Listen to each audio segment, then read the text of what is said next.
Shapes, shapes everywhere, in the world and in the air. Circles round like the sun, squares have four sides each one. Triangles have 3 points so neat, rectangles are long.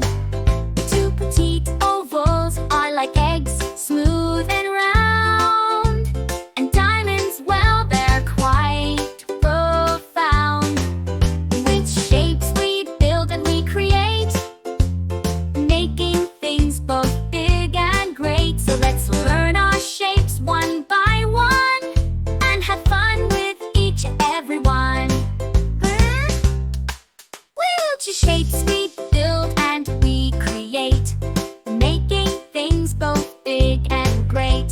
So let's learn our shapes one by one and have fun with each and every one.